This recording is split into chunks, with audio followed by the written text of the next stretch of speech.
Hello, I'm Ollie. Welcome to Oxford Online English. In this lesson, you can learn about how to improve your English writing. Learning to write well is often the most difficult skill for English learners. Writing well requires great control of language and extreme attention to detail. Even then, it's not easy, even for native speakers. In this video, you can see some advice that will help you to improve your English writing, whatever level your English is now. First, understand your audience. Before you start writing, you need to answer two questions. Question 1, who are you writing for? Are you writing for your friend, your colleague, your teacher, your manager, an examiner? Who? Secondly, what are you trying to achieve? Are you trying to give someone information?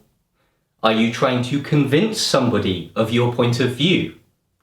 Are you trying to entertain somebody and make them laugh? Are you just trying to pass an exam? Or are you trying to achieve several different things? Thinking about your purpose in writing can really help you to organize your ideas. Now, these questions, who are you writing for and what do you want to achieve, they are important. But there's an even more important question. What does your reader want? Remember, when you write, you're normally writing for someone else, unless you're writing a diary or a journal for yourself, in which case you can write however you want. Normally, however, you're writing for another person. Whoever reads your writing will give their time and their attention to read what you've written. Why? Why will someone give their time to read what you've written? Okay, so for example, if you're writing an essay at school or at university for your teacher will spend time reading your essay to see if you've understood the topic or not. If you're writing an email or a letter to a friend, your friend will probably want to hear some news about your life and maybe hear some funny stories. If you're writing in an exam, the examiner will be looking for some specific things which you do or don't do in your writing in order to decide your score. Understanding your reader or your readers and understanding what they want from your writing is essential. You need to think about this from the beginning to the end of the writing process. So, are you ready to start writing yet? Not quite. Next, you need to plan your writing. If you don't plan your writing, there's a good chance you will miss out some important ideas. You won't include them in your writing. Or you might include some unnecessary ideas that will confuse your reader and make your purpose unclear. Have you ever written something and got stuck in the middle? You start a paragraph or you start a sentence and in the middle you stop and you think, what am I doing? Where am I going? What do I say next? Help! Why does this happen? Often it happens because you haven't planned enough. Imagine that you're in a new city and you're trying to find your way somewhere. You don't have a map, you don't have a smartphone, there's nobody you can ask. Of course, you'll get lost. You'll go down streets without knowing where they go. You'll go round in circles. If you do find the place you were looking for, it will just be because you were lucky. Writing without planning is very similar. You'll start sentences or paragraphs without knowing where they're going. You'll waste lots of time writing things, deleting them, rewriting them, deleting them, writing them again. If you do achieve your goal, it will only be because you were lucky. Remember, you're writing for someone else and you're writing for a reason. That means you have a goal. Even if it's a simple goal, you need to have a plan of how you're going to reach that goal. That means you need to think about these questions. What are you going to include? What are you going to leave out? And how are you going to organize your ideas? If you're writing something simple, you might just think for a minute or two about what to say. If you're writing something longer and more complex, like a long essay, you might need to make a written plan. So what points should you include and what points should you leave out? Well, that's a general question. If you're not sure, think about your goal and your reader's needs. Ask yourself, does my reader need to know this? Will my reader want to know this? Does including this point or including this idea help me to reach my goal? Thinking about these questions will help you to decide what to include in your writing and what to leave out. What about the third question? How are you going to organize your ideas? Let's look. You need to organize your ideas into clear paragraphs. Organizing your ideas into paragraphs is important for many reasons. It helps your reader understand what your main points are. It helps your reader see where you're going and why. And it helps you to stay focused on your plan and reaching your goal. So what does it mean in practice to organize your ideas into clear paragraphs? Firstly, each paragraph should have one main idea. If you're writing an essay and you have a list of points to include, put one point in each paragraph. Even if you're writing something shorter or simpler, you still need to organize your ideas into paragraphs. Don't try to do too much. Your writing will be much clearer and much easier to read if each paragraph is only trying to do one thing. An extra point. There's no minimum or maximum length for a paragraph. Sometimes when I teach students writing, they try to make paragraphs longer because they say, oh, this paragraph's too short. It needs more words. It needs more sentences. No, a paragraph should be as long as it needs to be to make your point. There's no minimum length. Next, you need to decide how many paragraphs you're going to have and what you're going to put in each one. Remember, this is still part of planning. We haven't even written a single word yet. Again, you could do this planning in your head, or you could make some short notes, or you could make a more detailed written plan. It depends how much time you have, what you're trying to write, and how important it is. But the important point is, when you start writing, you won't have to think about questions like, what do I put in this paragraph? How many more paragraphs do I need? How am I going to finish this sentence? You will have thought about all of these things already. This will make it much easier to write whatever you're trying to write.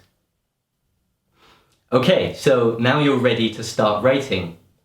What next? Part 4. Cut empty words and sentences. There's a simple rule you can use to make your English writing better and clearer.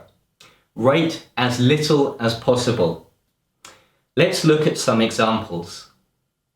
First, don't use 2 words if you can use 1 word. Don't use 3 words if you can use 2 words.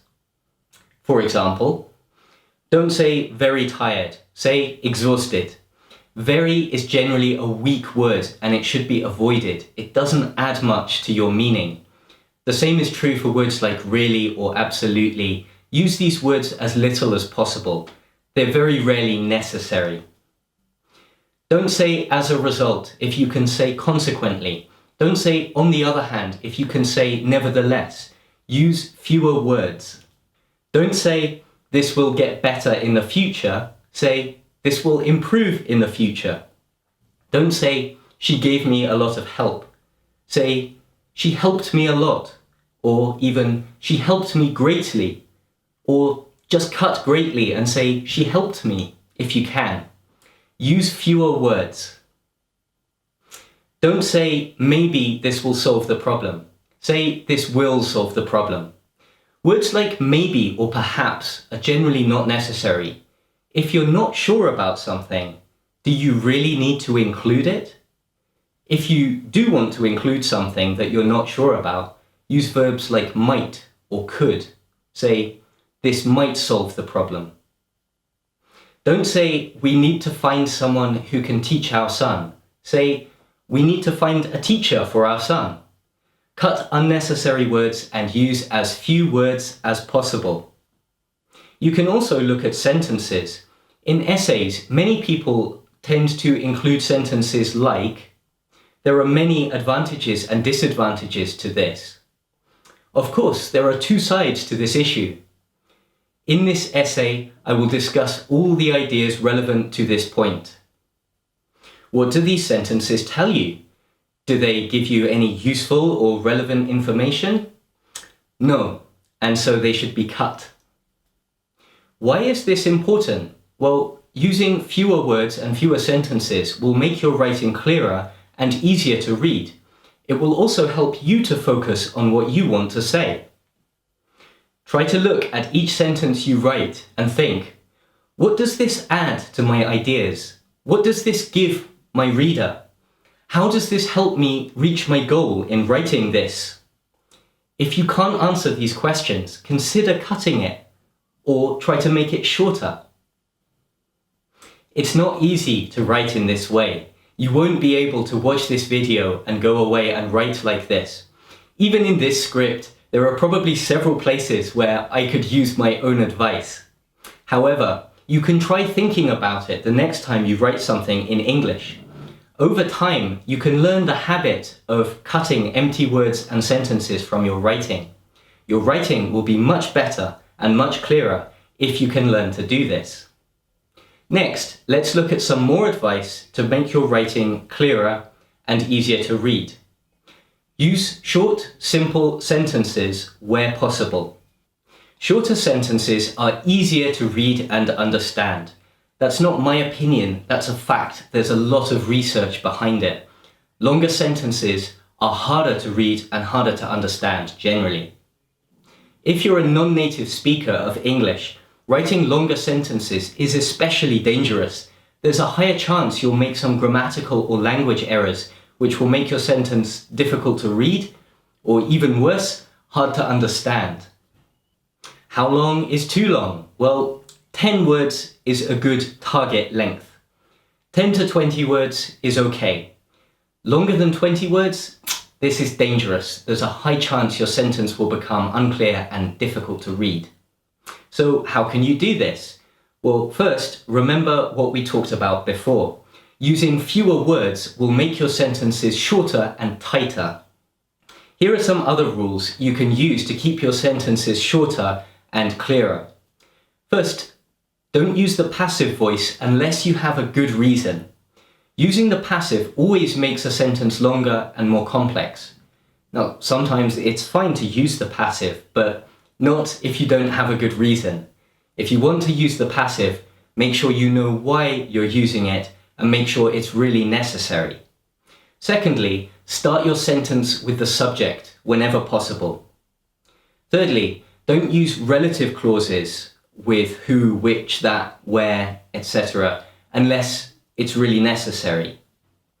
When you use a conjunction like and or but or and so on, think, do these two ideas really need to go together? If they don't, consider breaking your sentence into two shorter pieces. To be clear, long sentences are not automatically bad. Good writers can produce long sentences which are clear and focused and elegant.